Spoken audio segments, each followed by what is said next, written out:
हाय, hello, नमस्कार. मी प्रांजली स्नेहा सुनील. लॅमलाईट मराठीमध्ये तुम्हा सगळ्यांचं स्वागत आहे. सप्तसूर म्युझिक प्रेझेंट जन्माचा सोहळा हे गाणं सगळ्यांच्या भेटीस आले आणि त्याच गाण्यातले 2 कलाकार आपल्यासोबत आहेत. तर कसे आहात? मस्त. कसं खूप झालं छान. शूट? खूप छान झालं शूट. मजा येते. आजच गाणं रिलीज झालंय. हो. तर खूप छान प्रोत्साहन मिळतंय सगळ्यांकडून. मजा येते. आज आम्ही खूप जास्त खुश आहोत. आमचं गाणं रिलीज झालंय. तो वेट होता, तो फायनली संपला आहे आणि हं, आम्ही आमचं गाणं बघू शकतोय.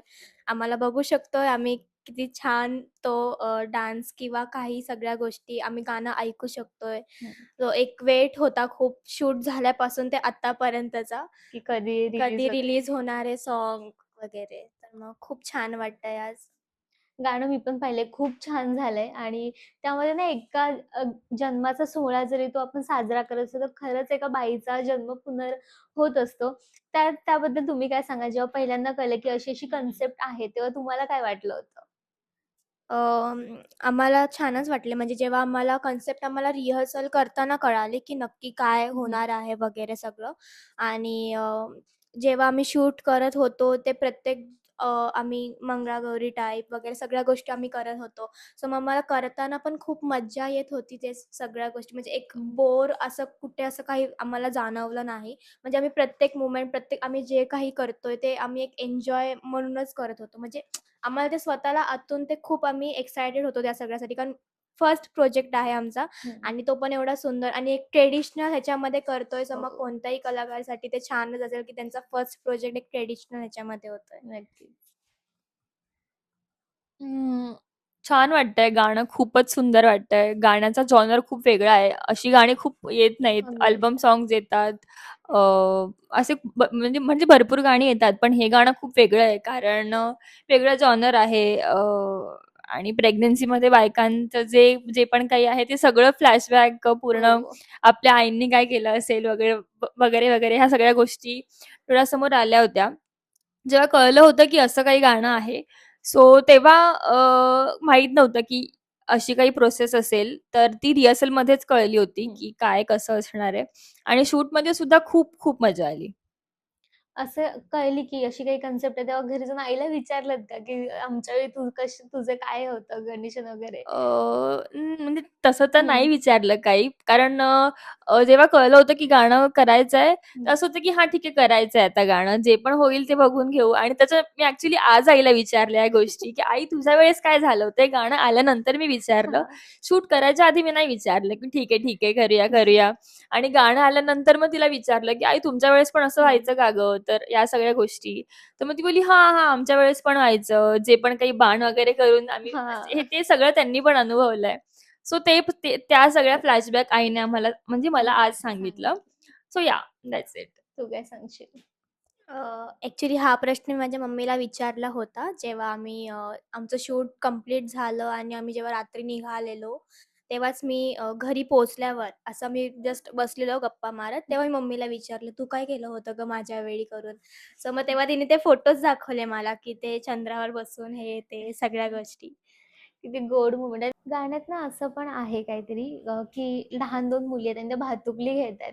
ते बघून तुम्हाला तुमचं बालपण आठवलंय का? की हो, तुम्ही हो. एखादा किस्सा शेअर केला एकमेकींना, तो काय होता?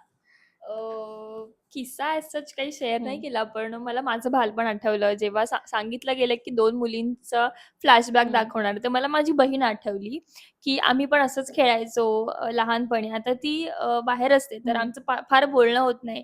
पण या सगळ्या गोष्टी गाण्या थ्रू खूपच फ्लॅशबॅकमध्ये गेले होते मी, की हां, असं आम्ही पण करायचो, आम्ही पण खेळायचो, आम्ही पण आईला त्रास द्यायचो, एकत्र खूप गप्पा मारायचो. ह्या सगळ्या गोष्टी आठवल्या मला. अरे वाह! मी असं प्रॉपर भातुकली असं खेळली नाहीये, बट हां, किचन सेट कधी असं मिळालंय, सो मग फ्रेंड्ससोबत वगैरे खेळली. फक्त एकदा मी माझ्या गावी माझ्या बाबांनी असं ते बनवून दिलेलं मातीचं, की अरे हे वाह! असं प्लेट असते, मग हा चमचा, मग हे असं तसं एकदा त्यांनी मला दाखवलेलं बनवून. मग त्यांच्यासोबत फक्त एकदा खेळली होती मी खूपच लहान असताना, जेव्हा मी गावी होती तेव्हा. सो मग हां, थोडं फार असं आठवलं ते बघून.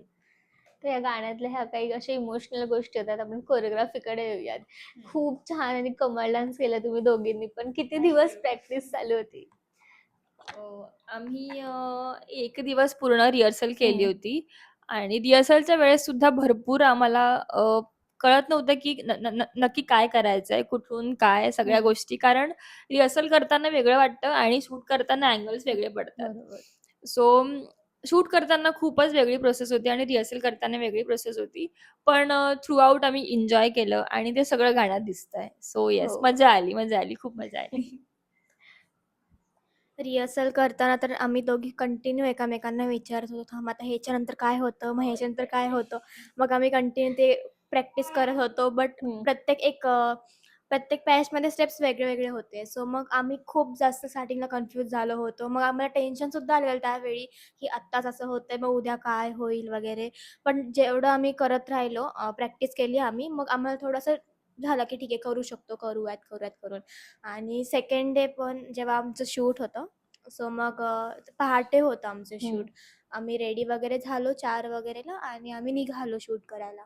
ते तिकडे गेल्यावर रेडी होईपर्यंत सगळं आम्ही एकदम चिल होतो आणि नंतर जेव्हा ती प्रॉपर ती वेळ आली शूट हं. करायची, मग तेव्हा स्टार्टिंगला खूप चुकामुक झाली. म्हणजे माझी तरी खूप झाली, की कारण अँगल वेगळा पडतो आणि सगळं वेगळं-वेगळं होतं. सो मग झालं बट आणि मी केलं तिला आम्ही. धीर देत होते, की "होईल, होईल. तू कशाला टेन्शन हां. घेते? होईल, होईल, होईल."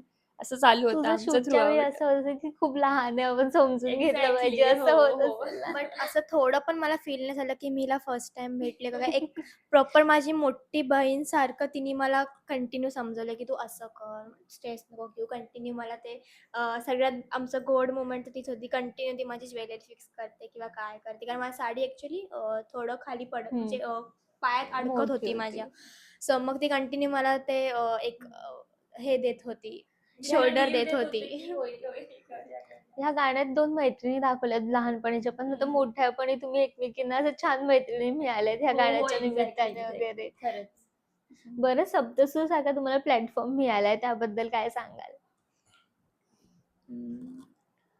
तर सप्तसूर म्युझिकचे खूप खूप आभार पहिल्यांदा तर साईनाथ सरांचे आणि बीना हं. मॅमचे. त्यांनी प्रोड्यूस केलेलं आहे हे गाणं. स्नेहा मॅमनी खूप सुंदर गाणं गायलंय. खूपच कमाल आवाज आहे त्यांचा आणि डिरेक्ट केलंय पराग सरांनी आणि कोरिओग्राफ केलंय गायत्री मॅमनी. सो थ्रू आउट हे गाणं खूपच कमाल आहे.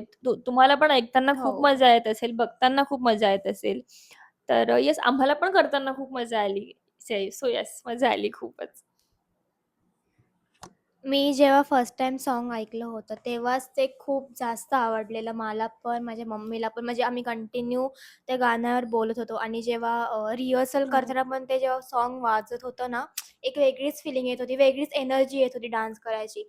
आणि जेव्हा सेटवर होतो, तेव्हा तर मग एक नर्वसनेस होता, बट ते सॉन्गचा त्या स्नेहाताईचा आवाजच एवढा गोड आहे ना, की आपण ते नर्वसनेस विसरून जातो आणि आपण ते गाणं एन्जॉय करायला चालू करतो. मग तो डान्स आम्ही प्रत्येक डान्स खूप असं एक प्रत्येक त्या डान्सची स्टेप, मूव्हमेंट आम्ही खूप एन्जॉय करतच केली आहे. नक्कीच. खूप छान वाटलं तुमच्याशी बोलून. जाता-जाता प्रेक्षकांना काय सांगाल? सो सप्तसूर म्युझिकच्या यूट्यूब चॅनलवरती हे गाणं आलेलं आहे. तर तुम्ही प्लीज लाईक करा, शेअर करा आणि भरभरून प्रेम द्या या गाण्याला आणि येस तुम्हाला गाणं आवडलं असेल तर कमेंट पण करा. So yes thank you so much. Thank so much. Thank लॅमलेट यू. मराठीकडून पुढील भविष्यात खूप खूप शुभेच्छा. Thank you so much. Thank